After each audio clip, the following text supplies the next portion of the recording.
नमस्कार, बहुत स्वागत है आप सभी का। मैं हूं आपके साथ सिरांधा शेखर। क्रिकेटर से किसान बने महेंद्र सिंह धोनी की चर्चा कभी कड़कनाथ मुर्गे की फार्मिंग के लिए तो कभी टमाटर की खेती को लेकर आपने सुनी होगी, लेकिन अब धोनी की धान की फसल की चर्चा हर तरफ हो रही है। देखिए ये रिपोर्ट।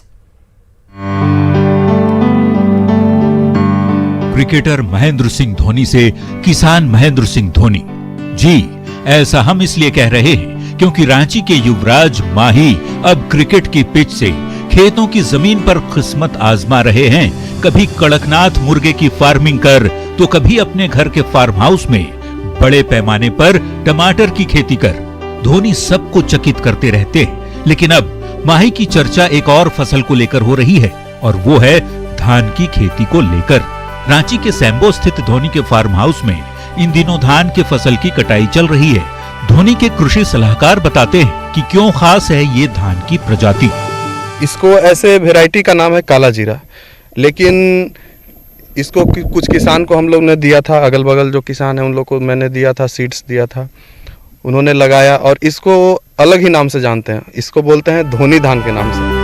तो ये है खासियत धोनी ब्रांड के इस धान की।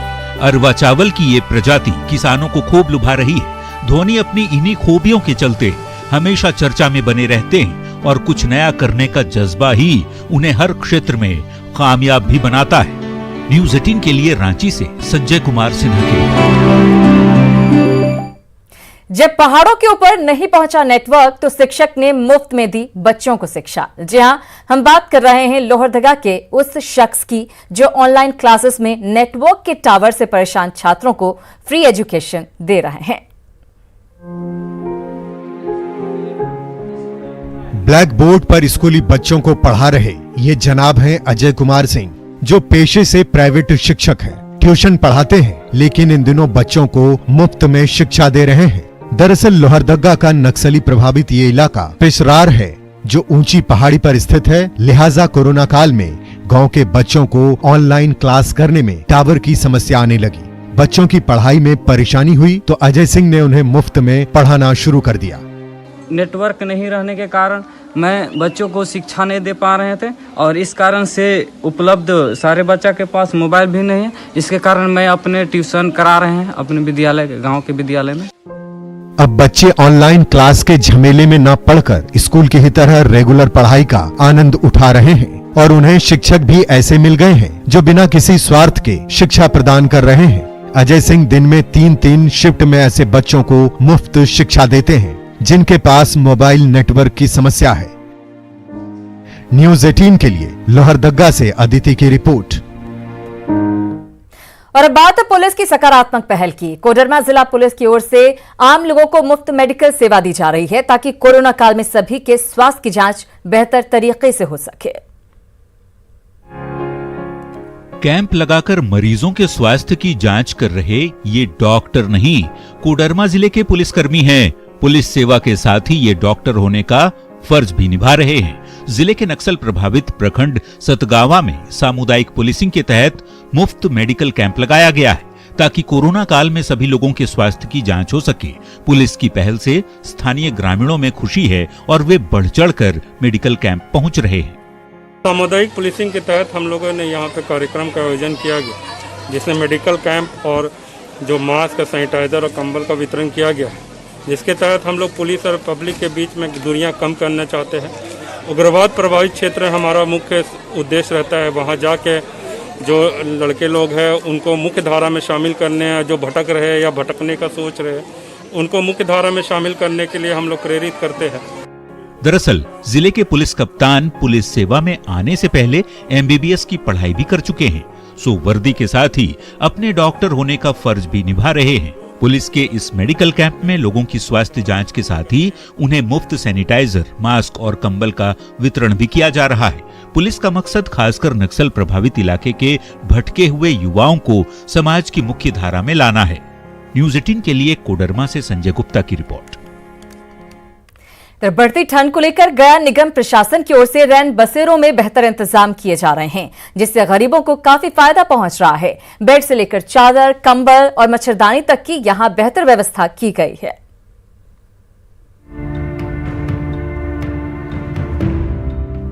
बिहार शहर में लगातार ठंड का प्रकोप बढ़ता जा रहा है। पारा हर दिन लुढ़कता जा रहा है। गया में तो पारा 6 डिग्री तक पहुंच चुका है। तो सबसे ज्यादा परेशानी वैसे गरीबों को होती है जिनका घर बार नहीं है, अपना छत नहीं है। ऐसे में गया नगर निगम ने अच्छी पहल की है। शहर के स्टेशन रोड और गांधी मैदान के पास चलाए जा रहे रैन बसेरे में बेहतर इंतजाम आपको देखने को मिलेंगे। बिस्तर, चादर, कंबल के साथ मच्छरदानी तक की यहाँ व्यवस्था है। 24 घंटे बिजली, शुद्ध पेयजल के साथ ही मनोरंजन के लिए टीवी तक की व्यवस्था है यहाँ, वो भी मुफ्त।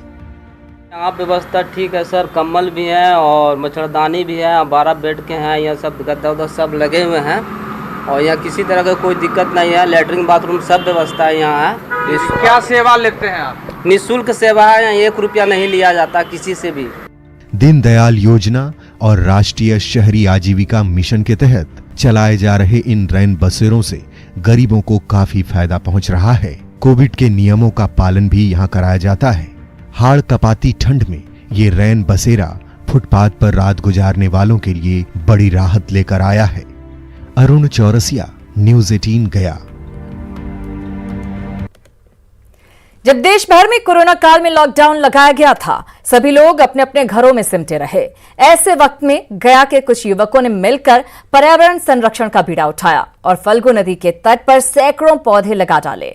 आज महीनों बाद बंजर जमीन पर लगे ये पौधे बड़े हो चुके हैं।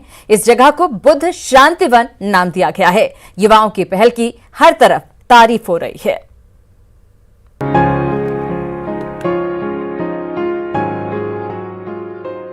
बोध गया मार्ग पर मौजूद ये इलाका केंदुआ गांव का है, जो फल्गु नदी के तट पर बसा है। कोरोना के दौर में जब पूरी दुनिया खुली हवा में जाने से बचती रही, तो इस गांव के कुछ युवाओं ने कुछ ऐसा करने का ठाना, जिसकी आज हर कोई तारीफ कर रहा है। नदी के किनारे कई एकड़ जमीन जो बंजर पड़ी थी, उस पर आज हरियाली नजर आ रही है। पर्यावरण संरक्षण को लेकर स्थानीय युवाओं ने कई एकड़ जमीन पर कई प्रजातियों के पौधे कुछ महीने पहले लगाए थे, जो अब बड़े हो चुके हैं। करीब 5 युवाओं की टीम का एक छोटा सा प्रयास आज सफल होता दिख रहा है। इस स्थान को नाम दिया गया है बुद्ध शांति वन। जल जीवन हरियाली के तहत हम लोग कुछ हरियाली करना चाहें, जिससे हमारे गांव की एक तो नदी का कटाव बच सके, दूसरी बार हरियाली आ सके। इसलिए हम लोग 15 एकड़ ज़मीन में हम लोग खाली पड़ी ज़मीनों में पूरा पौधा, इसमें 48 प्रकार की प्रजातियां लगाई है। बहुत बड़ी यहाँ पर पानी की समस्या है, जिससे हमारे पेड़ पौधा मुरझा चुके हैं। ये हम मेरे जिला अधिकारी या बड़े अधिकारियों से अनुरोध करते हैं कि हमारे पानी इसमें बुद्धा शांति वन में मुहैया कराया जाए। स्थानीय लोग बताते हैं कि वट सावित्री पूजा के दौरान वट वृक्ष लगाने की युवाओं की सोच ने तस्वीर को ही बदल दिया। प्रशासन और वन विभाग के सहयोग से गांव के युवाओं को पौधे उपलब्ध कराए गए थे और आज ये छोटे पौधे बड़े हो चुके हैं। गांव के ग्रामीण युवाओं की पहल की तारीफ करते नहीं थकते। मेरे दोस्त लोग तो खर गांव के लिए बहुत अच्छा काम किए हैं। पर्यावरण के लिए ये सब मिलकर कोरोना काल में बहुत अच्छा काम किए हैं। क्या किया है? क्या पेड़ पौधा लगाए हैं, सब मतलब कि स्वास्थ्य के लिए बहुत अच्छा चीज़ किया है। केंदुआ गांव के नदी किनारे की करीब 15 एकड़ खाली पड़ी जमीन पर जल जीवन हरियाली मिशन को बढ़ावा देते हुए सैकड़ों पौधे लगाए गए हैं। युवाओं की सोच से जहां पर्यावरण संरक्षण को बढ़ावा मिल रहा है, तो वहीं इस मिशन से कई लोग भी जुड़ रहे हैं। जरूरत है इस क्षेत्र में सिंचाई की मुकम्मल व्यवस्था की जाए, ताकि बंजर पड़े इस भूभाग में और हरियाली आ सके। न्यूज़ 18 के लिए गया से एलन लीली की रिपोर्ट। कुछ पलों का इंतजार कीजिए, फौरन लौट रहे हैं कुछ और खबरों के साथ। एक बार फिर से आप सभी का स्वागत है। चलिए आपको जमशेदपुर से आई शादी की अनोखी तस्वीर दिखाते हैं, जिसमें एक साथ 11 जोड़े शादी के बंधन में बंध गए।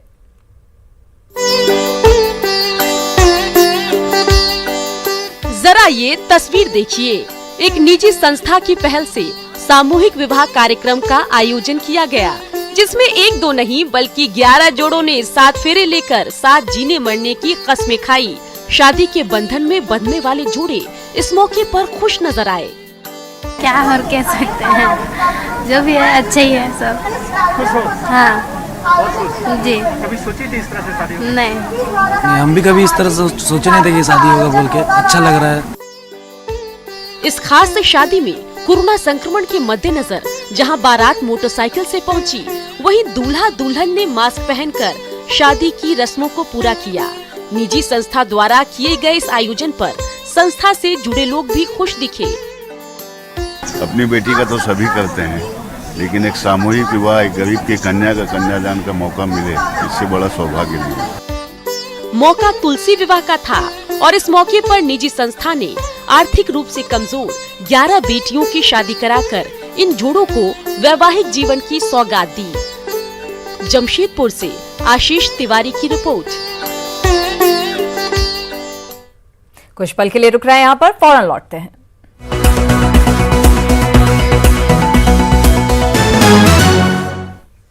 एक बार फिर से आप सभी का स्वागत है। सिंगरौली जिले में स्वच्छता की अलख जगाने के लिए कुछ युवा कबाड़ से जुगाड़ में लगे हुए हैं। इन युवाओं ने घर से निकलने वाले कचरे से पार्क को सजाना शुरू कर दिया है। इनकी मेहनत से पार्क की सूरत बिल्कुल बदल गई है।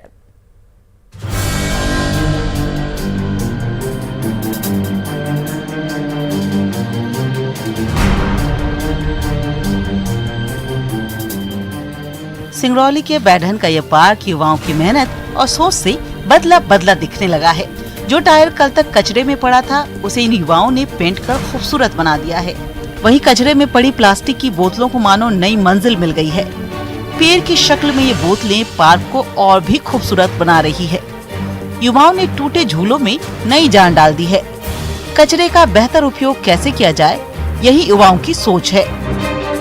बताना चाहूँगा कि ये एक 4R का एक मेथड है, मतलब एक गवर्नमेंट ऑफ इंडिया ने जो स्वच्छ भारत मिशन के तहत एक 4R का कॉन्सेप्ट डेवलप किया।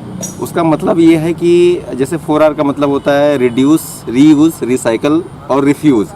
इसका मतलब ये हुआ कुल मिला के हमारे दैनिक जीवन में जितनी भी वस्तुएं होती हैं, हम उनका उपयोग करते हैं, उपयोग करने के बाद फेंक देते हैं। तो हम उन चीज़ों को क्या करें, या तो रिड्यूस कर लें या उसको किसी और तरीके से प्रयोग में लेके आकर अपने दैनिक जीवन में फिर से उपयोग में ले आएँ, रीयूज़ कर लें, या उसकी जो उपयोगिता है उसको थोड़ा सा कम करें जो हमारे लिए आवश्यक नहीं है, या फिर हम उस चीज़ों को उपयोग ही ना करें जो हमारे दैनिक जीवन में या फिर हमारे समाज के लिए, हमारी सोसाइटी के लिए ख़राब चीज़ें होती हैं। तो कुल मिला के मैं आपको बताना चाहूँगा ये जो हमारा कॉन्सेप्ट है 4R से रिलेटेड है। यही नहीं, युवा कचरे के बेहतर प्रबंधन से लोगों को स्वच्छता का भी संदेश दे रहे हैं। इनका मकसद लोगों को जागरूक करना है, साथ ही ये भी बताना है कि कोई सामान बेकार नहीं होता। मतलब 4R हमारा एक कॉन्सेप्ट है, उसके थ्रू हम लोग जैसे 4R मतलब रीयूज, रिडक्ट, रिफ्यूज और रिसाइकल है ना, तो हम लोग उसी के थ्रू उसी टॉपिक को आगे लेके चल रहे हैं। जैसे हम लोगों ने यहाँ पे जो वेस्ट पड़ी हुई चीज़ें थी उनका यूज़ करके डेकोरेशन करने का कोशिश किया है। जैसे टायर का यूज़ किया है हम लोगों ने, प्लास्टिक बॉटल्स का, और जो फिल्टर्स के कैंडल्स होते हैं उसका यूज़ किया है।